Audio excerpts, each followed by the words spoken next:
purchase in a sort of Marxist way, I imagine, was their thinking. And of course, the opposite happened. You know, we ended up here with hip hop. And if you've heard any hip hop lately, it's freaking nightmare. Blundfly, is there anything you've heard today that you'd like to talk about?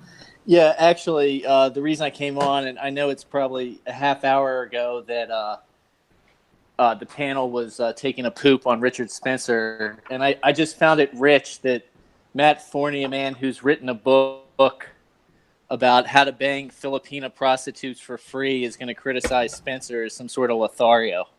That's not what the book was about.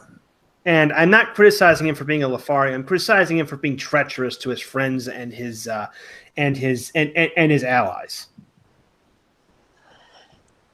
See, I don't know. I mean, first of all, how do we know any of this is true? What is the proof?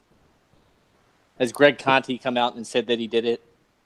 No, where there's smoke, there's fire. It's called pattern recognition. Okay, if someone repeatedly engages in a certain type of behavior, you can make a judgment based on that. Okay, I mean, as my friend the Beckloff puts it, human biodiversity is about pattern recognition. If you notice that a guy's repeatedly screwed up again and again and again, screwed people over again and again and again, you can make inferences based on his behavior, future behavior, on those principles. And well, it looks like everyone else has made that judgment about Richard Spencer because apparently you're his only friend right now. Yeah, but frankly, Matt, I mean, the same could apply to you. I mean, I've watched you quite a few times. I've seen you around, and you're big on criticizing. Like, I don't think you've had a nice thing to say about any big name in the alt-right that's been brought up. And so in terms of pattern recognition, I mean, I could just dismiss your criticisms. That's not true. Well, I've said plenty of nice things about plenty of people. Okay, I muted Blundfly so that you could have time to respond, Matt. Well, I've said nice things about Jared Taylor. I said nice things about Colin Liddell, obviously. I said nice things about Nick Fuentes. The list goes on and on. I'm criticizing people for their real perceived failures. Spencer has failed as a leader. People like Greg Johnson have failed as leaders. People like Matt Heimbach failed as leaders. And I don't believe in this don't punch right bullshit, because if you don't call out mistakes when you see them, then the mistakes will never get corrected. And the other thing, too, is like people will always respond like, oh, the left, don't punch right because the left never disavows their extremists. The left disavows their extremists all the time. They punch left they're doing it right now. I actually saw this a few days ago. Someone, like, you saw the Trump's star on the Hollywood Walk of Fame was destroyed. Well, some smug liberal artist did a piece of art was like, oh, someone replaced the star, and it's a design of Trump's star. His name is written in Cyrillic, and there's a fucking hammer and sickle on it. That's an example of the left punching left. They're trying to attack their own DSA, Bernie Sanders supporters by signaling against communism. And that really pisses them off, by the way. There's a massive civil war going on the left right now over this sort of thing. The DSA, this is where you get the DSA and like Antifa types saying, well, liberals will get the rope too. Why are liberals always siding with Nazis against socialists? So the left, the idea that the left does not disavow or criticize their extremists is completely wrong. They've been doing it ever since, like when Bill Clinton disavowed Sister Souljah, when Obama let his pastor twist in the wind back in 2008, the one who talked about how white people's chickens were coming home to roost. Okay, when you're saying don't punch right, what you're basically saying is have no standards. I don't put myself up as some kind of leader. I don't want to be involved in politics, but I'm going to call out bullshit when I see it, because guess what? There are real lives at stake here. A dude killed himself over his involvement in Unite the Right, okay? This is not some abstract, we're talking about numbers on a spreadsheet here. There are real lives that are affected by these people's actions. And if they're fucking things up, you have to be responsible and call this out.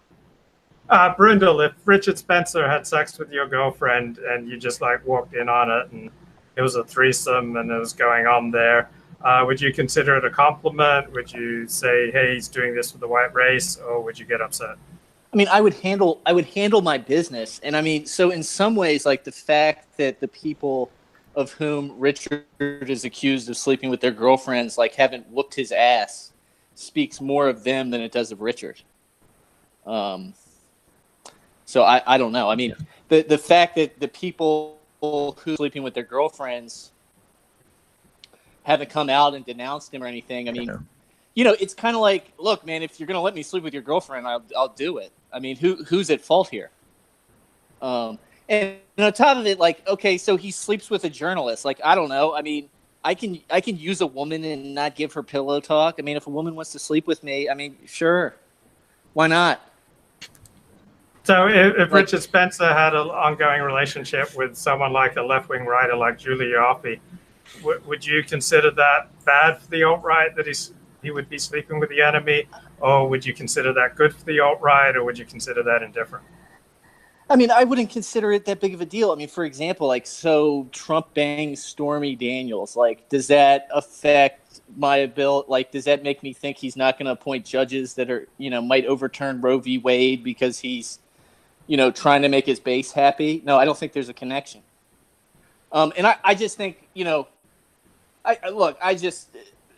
thing is, Matt, is that, the names of the people that you said you agree with, I mean, they have a bit of a commonality in that they sort of shy away from.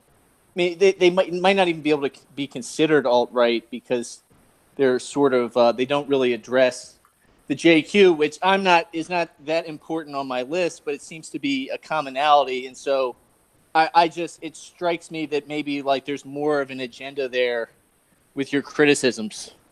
Wait, you're accusing me of being what? Kosher? I mean, if addressing Yes. the JQ gets you exiled from polite society, if marching around like a Nazi goon gets you exiled from polite society, then maybe you shouldn't do it. Okay, politics is about the art. It's about the art of the possible. Okay, we're trying to win here. We're not trying to be morally pure according to some autistic definition. Yeah, okay, and I've criticized the Jews aplenty. Okay. Anyone who looked at my Twitter profile from 2015, 2016, the jokes I said there, would curl your socks. Okay, I mean, I'm not. No one could accuse me of being soft on the whole JQ thing. But you know what? I recognize that screaming about Jews is not the way to political power in the U.S., okay? Maybe in the future it will be, but it's not right now, okay? Just look at, say, someone like Paul Nehlen, who had real electoral viability, he spent the past couple of years building up his connections with local GOP officials in Wisconsin, campaigning on MAGA nationalism, reminding everyone that Paul Ryan was a feckless cuck. No, he reads the cultural critique. He decides to pander to the worst segments of the alt-right, retarded trolls. He torpedoes his electoral chances, and now everyone considers him poison. He's managed to become one of the handful of people banned from Gab, which is like failing at failing. Okay. Look, there's no question. I was just going to say. I mean, there are no question that there are idiots. For instance, I find Patrick Little to be nothing but propaganda for the left wing, okay? But people like Richard Spencer are, I mean, there's no question that his ego knows no bounds, okay? He's made a lot of mistakes in terms of his, leadership, but he's also very young and very new in these things. And he's frankly, I think, should find himself much more in the position of an intellectual or someone who goes around and preaches these ideas than a political leader. But like he has done more than I think almost anybody in the movement to popularize it, to raise awareness, to generate ideas. I mean, as Luke himself has said, he likes listening to Richard Spencer because Richard Spencer always has some new, unique take on what's going on. And I think there are very few people in the movement that are truly original thinkers. I think Vox Day is one. Richard's another. Jared Taylor has his niche. I mean, these are all important guys. And I just the thing is with you, Matt, is just, I just see like she asked about Faith Goldie. Like, what could possibly be wrong with Faith Goldie, but you got a shot to take at her? I mean, really? Well, I didn't really take a shot at her because the shot you insinuated, right? But it was insinuated that perhaps she slept with Richard or something along those lines. I insinuated that, I think. Oh, okay, all right. Well, My principle with Faith Goldie is, like I said, I gave my opinion on these trad thoughts who come in. I don't trust them, and I don't trust them because of personal experience. It's not some resentment or some beta male. Oh, they won't sleep with me type thing. I've been in this corner of the internet since 2009. I recognize patterns. We used the term trad thought. We used to call them red pill women. This was big in like the manosphere around 2012, 2013. You had all these, the manosphere sort of reached critical mass and popularity. People like Roy C. and Rouge, etc. We actually had to deal with a ABC News special at one point. And then all of a sudden these women start coming out of nowhere being like, oh, I'm the submissive wifey. I like giving my husband blowjobs and I like cooking and I'm a submissive red pill woman. Why don't you trust me? And I've got 8 kids, yet somehow I still have the time to write 3 blog posts a day. And then you see all the men calling around them be like, oh, I wish I could find all these men who talk about how alpha they are. Like I'm spinning plates and yeah, I'm a total, I've got like 5 girls on the chain, and then they're obsessing over these women like, oh, I wish I could find a red pill wifey like you. And then we start finding out around 2014, a lot of them are either liars or insane or both. Okay. There was one case of a chick whose name I will not mention, who tried to get one of her like rivals' children taken away by CPS, among other things. And there are other things I can't talk about, but let's just say I've known a few of these women intimately. They're crazy. Okay, I can construct a psychological profile of the kind of woman who gets involved in fringe politics. It's not a good one. So when I see Faith Goldie running for mayor of Toronto or Lauren Southern or Brittany Pettibone or whatever, I have no real resentment against them, but I have no real reason to trust them based on my intuition because I've seen this pattern repeatedly. And going back to Richard Spencer, it's like I don't want to dislike the guy. I've known Richard in person. He's given me some help in the past of my career. I would genuinely like to like the guy and admire him and follow him. Okay, when Hailgate happened, I was actually present when that happened. I was present at the conference. I didn't really think about it that much. I was like, whatever. And my thought in the couple of days afterwards, when I realized that thing had been broadcast, was, okay, Spencer made a mistake. He's thrust into a position of leadership. He's not used to it. He's going to make mistakes, but he's going to grow into and become a leader. He's going to shed this baggage. He is going to learn how to, really be the leader that we need. And I just see him make mistake after mistake after mistake. Whether it was him getting punched in the face at the inauguration. That was his mistake. His reaction was a mistake. It made him look totally weak. There was NPI losing its tax-exempt status. There was Charlottesville. There was having his domain name seized. There was all these publicity disasters and deplatformings. He never learned. Okay, he had not just me, but everyone else. We gave him chance after chance after chance to get his shit together, and at some point, you have to realize this guy's not going to change. You can't just keep giving someone second chances, okay? At some point, you got to say, dude, I'm sorry. That's it. Go to the back of the bus. We're done here. It's not personal. You got to go. Colin, Colin. Can I just one final is look to your point about whether Richard learns is he's put a kibosh on the university tour. He's not been a participant in which is sure to be a debacle at Unite the Right 2 next weekend.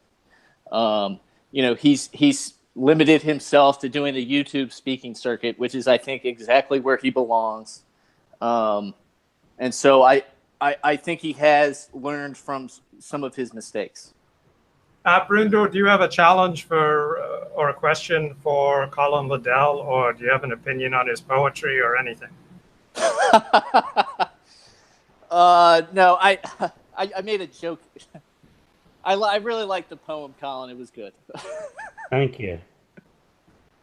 Colin, you've just been sitting back very patiently listening as everyone else talks. Do you have any thoughts? Well, I thought, Matt was doing all my work for me, so I thought I'd let him get on with it. Okay, you're succinct. Blundfly, come on, stir things up, bro. What else you got, Brindle?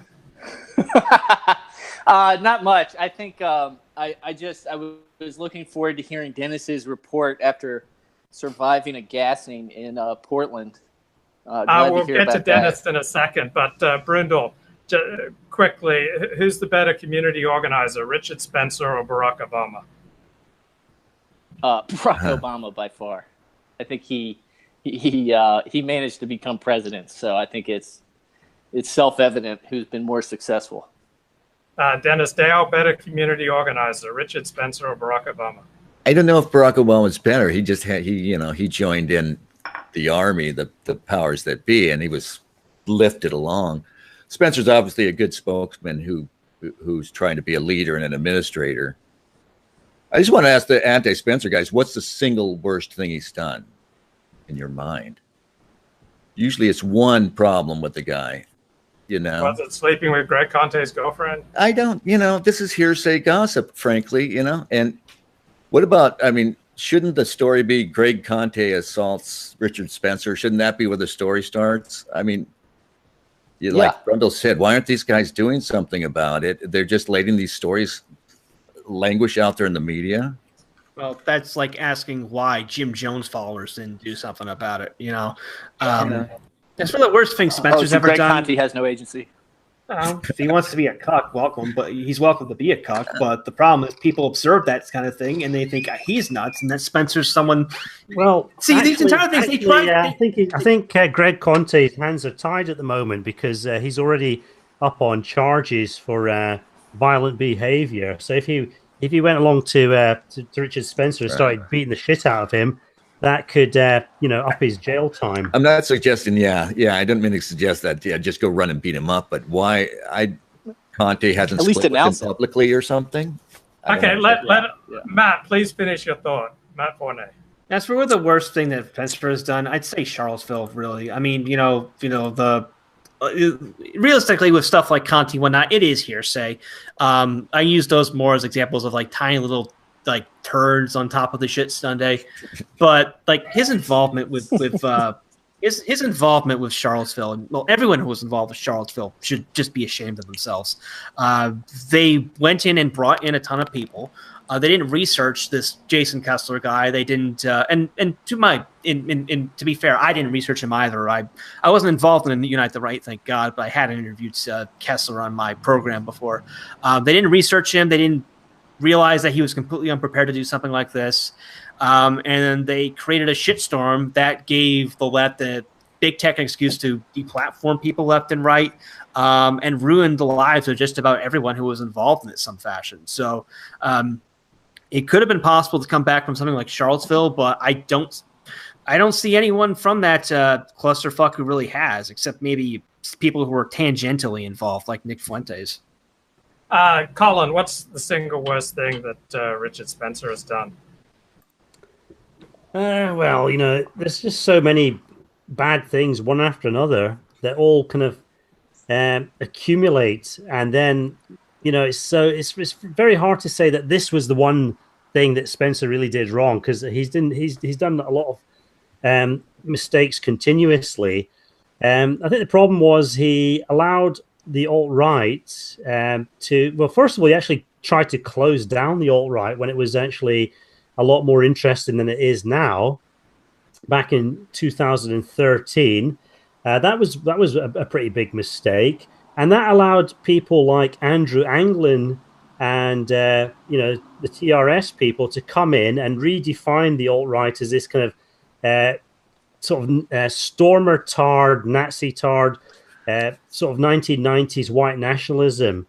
And I think that was the main big mistake. And so if he had kept the alt-right going in 2013 and avoided creating the space for troublemakers and shills like Anglin and Enoch to come in and distort everything and make it into a kind of Nazi-esque caricature, then a lot of the other subsequent problems could have been avoided. But I think Spencer was always attracted to that side of things.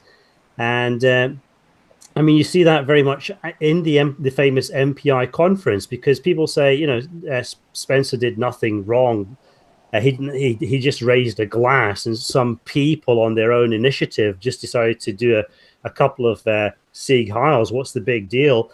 But that whole conference, there was a kind of Nazi-esque theme running through it, with the art and the music and Mike Enoch coming out and snapping a Heil Hitler, and what's her name, Tia Tequila, doing the same thing. So that was just part of a pattern, as Matt says. There was a pattern that Richard Spencer's actions fit into, and I'd say that the worst thing that Spencer did was actually getting involved with the alt-right from the beginning, because it was always going to end badly. So I just Brendel, this go. this idea that Charlottesville was just this unmitigated failure is just ridiculous. I mean, the president came out and pointed out that there were bad guys on both sides, and as a result raised public awareness of what Antifa was all about. I mean, I would argue that before that point, the general public had no idea about what Antifa was doing. And the fact that one guy, a guy gets, the unfortunate incident with James Fields happens, and we're going to lay that at the feet of Richard Spencer and all these people, just seems like an easy excuse to take a shot at it. Brendel, let me go back at you. So prior to Trump's election and a couple of days after Trump's election, alt-right meant something edgy, exciting, funny, a little bit dangerous. Right now, alt-right equals Nazi. Would you agree with my summary? And if you kind of agree with it, how much responsibility does Richard Spencer hold? I think it is largely true.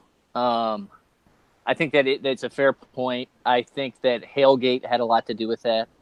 And I think it had more to do with the crowd's reaction to Spencer raising the glass, and the people. The fact is, though, is that there are people who attended NPI, and many people within the alt-right who do fetishize National Socialism. I mean, there's no question. I mean, so in some sense, like, it's not unfair, to point that out. But like Richard Spencer raising the glass, I mean, raising a glass in a toast is not Sig Heiling. I mean, it's not. Yeah, but he said, "Hail victory." Hail victory is not an expression that English speakers use. It is a literal translation of Sieg Heil. So he was essentially saying Sieg Heil in what he thought was a clever way. Normal people don't say Hail victory. So Richard Spencer raised a glass and then gave a stirring rendition of essentially Sieg Heil. Yeah, but I think that takes a lot of explanation to get people to understand what Hail Victory translates to. And I think without Enoch's and others responding with a stiff right arm, I think that story would not have had legs. What is the correct response to Sieg Heil?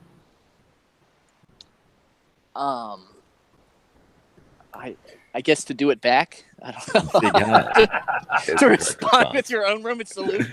Roman salute, yes. Dennis Dale, what do you say is the correct response to Sieg Heil? Oh, I don't fetishize this Nazi stuff, and I don't counter signal it either. Colin Liddell has a point with that. The whole aesthetic that Spencer and Conte were a little too enamored of the Nazi aesthetic. But that's nothing to me. And the single worst mistake he made, of course, was Charlottesville. What was the nature of it? He had every reasonable expectation that the cops would show up and provide security. If they did, those guys would have marched. Nothing would have happened. The left would have looked awful. They would have went home. We wouldn't be having this conversation. Well, maybe Richard Spencer would have screwed up later, but I mean, that needs to be stressed.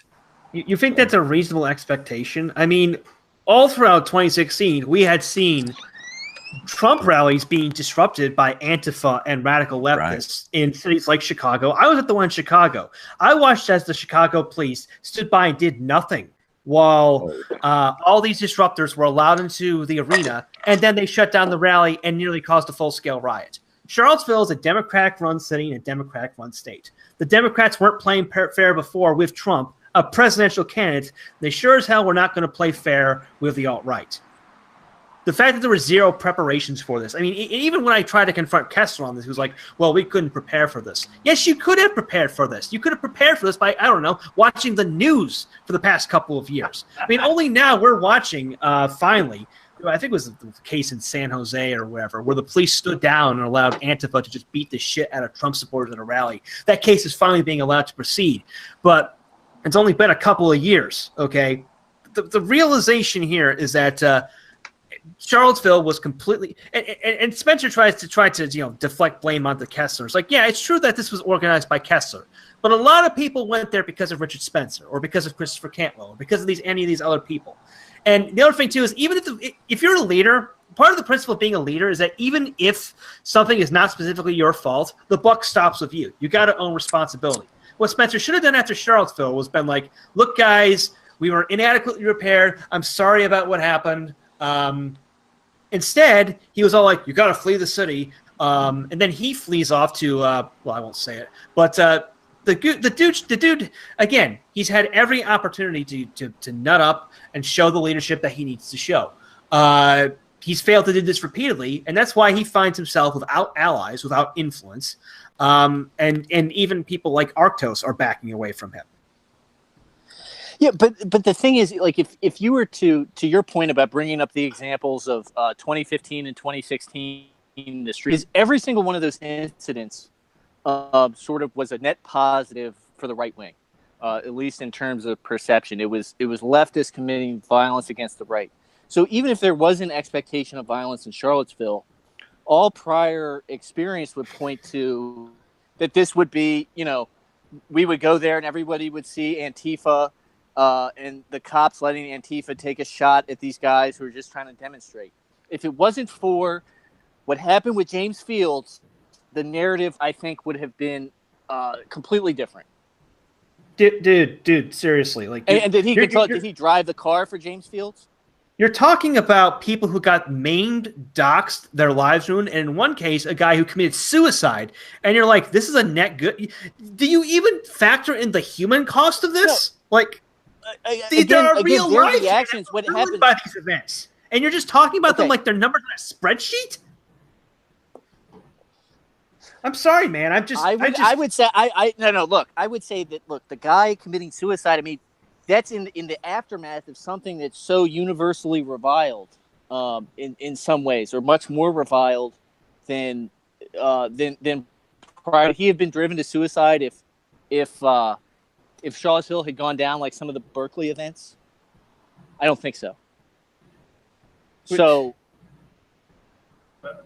But Brenda, was spending the night with Faith Goldie, was that the correct response to Charlottesville? I mean, I'm sure there was a lot of adrenaline, testosterone levels were high.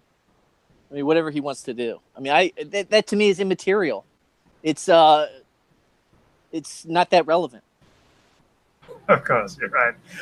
Brindle, overall, would you say that Richard Spencer has done more harm or more benefit to white interests? More benefit. I think he has done more to popularize, whether the alt-right has become toxic in some ways, at least it helped to sort of bring some cohesion to dissident right-wingers, allow them to organize, create a sense of identity, common cause, that whether the label alt-right is used in the future or not, we'll move forward together largely, as long as Matt doesn't criticize everybody to the point that no one trusts anyone. I'm flattered that you think I'm influential enough that my criticism is actually listened to. Well, I don't listen to it, but I'm sure others do. Matt, has Richard Spencer done more harm or more benefit to the dissident right? More harm by a mile, I'd say. For the reasons I've said, he's made mistake after mistake after mistake, ruined people's lives, and has not changed his behavior one iota. I mean, the dude is approaching 40.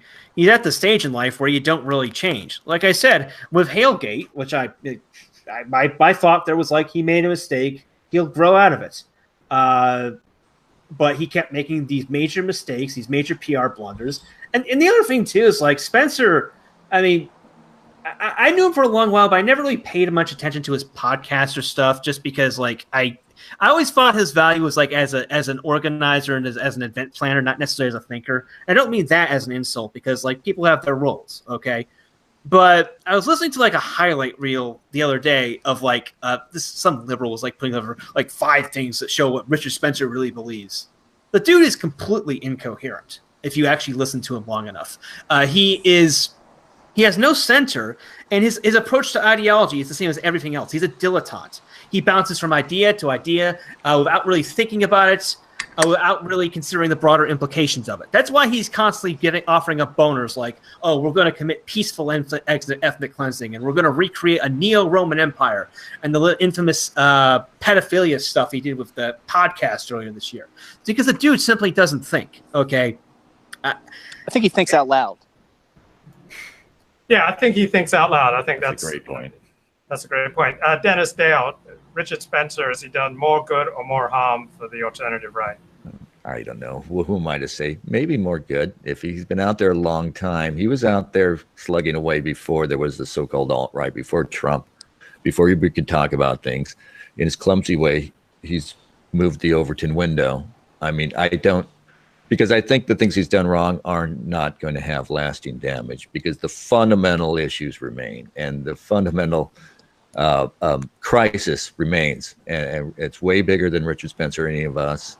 And so I don't fret over the alt-right going away. None of the problems are going to go away. There's always an implicit white nationalism in Trump support. So there are good things going on, and Spencer hasn't managed to screw things up. And I bore everybody by repeating this, but I still think it's all about Charlottesville with Spencer. And Charlottesville was not as much his mistake as it was the system just turning on us and deciding they were going to, stab us in the neck.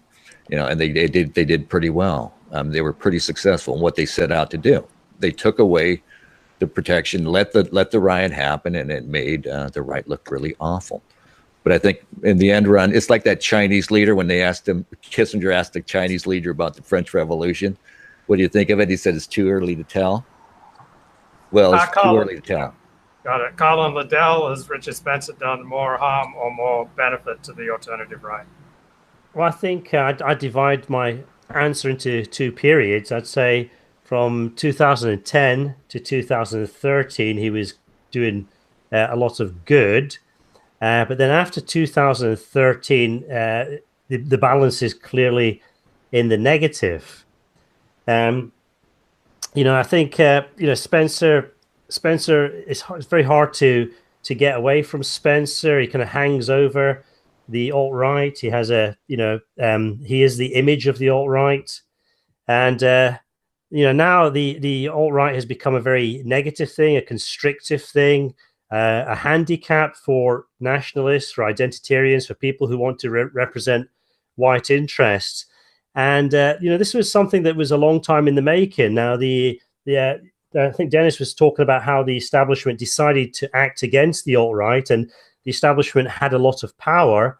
But, the establishment was only able to act in the way it did because you had people like Richard Spencer cozying up to people like Mike Enoch, who was cozying up to people like Andrew Anglin, who were basically setting a precedent for getting people deplatformed. The Daily Stormer was very, very active in being as outrageous as possible in order to get banned from platforms like Twitter, thereby setting a precedent for these kind of left-wing soft free rights platforms. And so I think Spencer was part of that.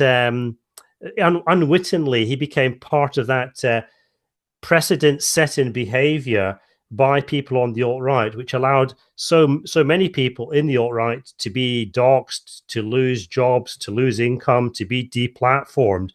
And so it was just crass stupidity on an epic scale. And I noticed this danger way back in 2014. It was very, very obvious what people like Andrew Anglin were doing. They were actually going out there. They were kind of attacking these platforms, which were actually loosely committed to free speech, platforms like Twitter. And they were indulging in frankly, illegal behavior, because one of the things I noticed about the Daily Stormer was that they were actually going after Luciana Berger. And you probably don't even know who she is, but she was a British Jewish member of parliament.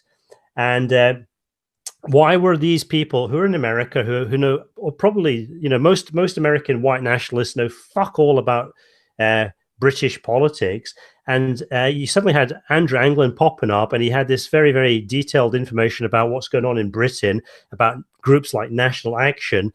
And he's pushing this very kind of like extreme behavior through platforms like Twitter, which, Twitter, in the case of America, there's a so-called First Amendment free speech rights, but in Europe there's all these there's a whole web of hate speech laws.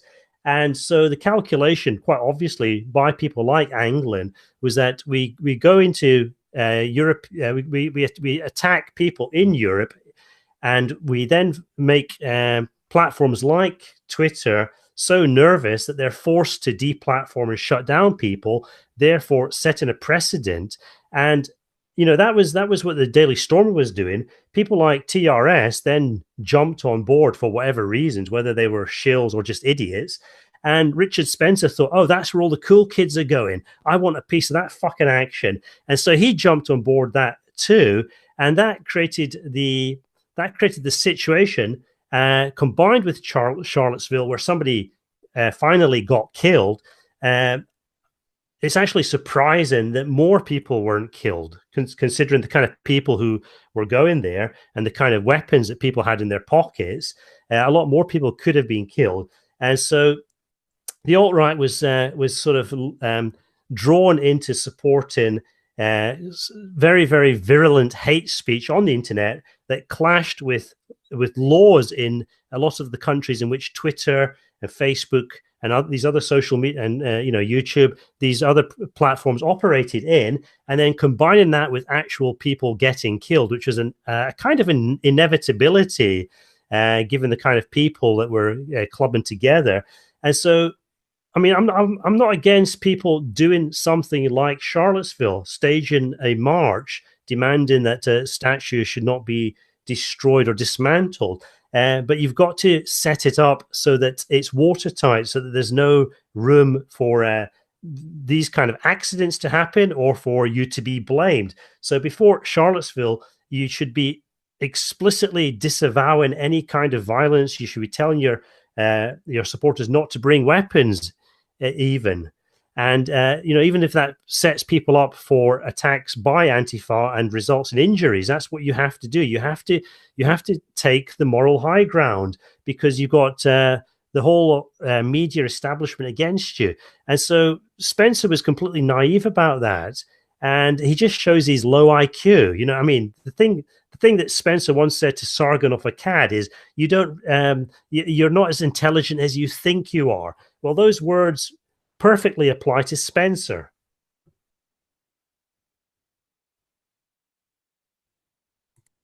Sorry, Colin, who would you list off as doing more harm than good for the dissident right of the prominent people? Spencer, what about Enoch, Anglin, anyone else you'd lump in there? Colin, are you there? Where's everyone gone? Yeah, hello? Yeah, Colin, sorry. Yeah, could you... that, Anglin and Enoch are negatives, because they've allowed, this very promising movement, the alt-right, circa 2012, 2013, very, very prominent, promising movement. They've allowed that movement to become associated with this kind of ghettoized, dead-end, neo-Nazi image of white nationalism, which we all know was a complete failure in the 1990s. And they've managed to, through their talents, their immense talents, because I think Enoch is a very witty and intelligent guy, but through their immense talents, they've managed to steer the alt-right into that little dead-end corner, and where it's pissing up against a wall now. And Dennis Dale, do you see anyone on the alternative right as being bad for the movement, such as Mike Enoch or Andrew Anglin? Dennis, you want to call out anyone who's prominent in the alternative right as being a net negative? No, I guess I don't, and only because I'm not going to counter. Okay, I respect that. Matt Forney, who would you list as being a net negative for the dissident right, aside from Richard Spencer? Well, realistically, most of the really net negative people have marginalized themselves, whether it was Spencer, obviously, Mike Enoch, Greg Johnson. So I don't really see any rising figures that are really negative at this point. Though who knows? Maybe that'll change in about a couple of years. So I don't really have anything bad to say right now. When Matthew Heimbach was having an affair with his father-in-law's wife, was that good or bad, do you think? Well, that was very bad, but like I said, he's marginalized out of the movement entirely. I mean, he even said it himself, I'm not going back to politics. He's, I think, he's catching up on The Handmaid's Tale or something, or yeah. Now he's out of jail. So so I wish him all the best in his trailer park. He did the right thing. He stepped down. Yeah.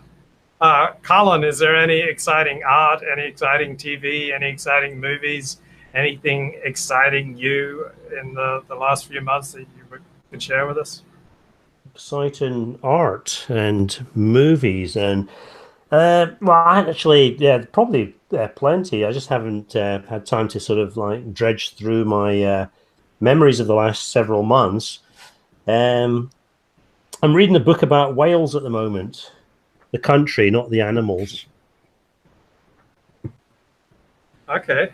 And tell us about your new book, Colin. Have you received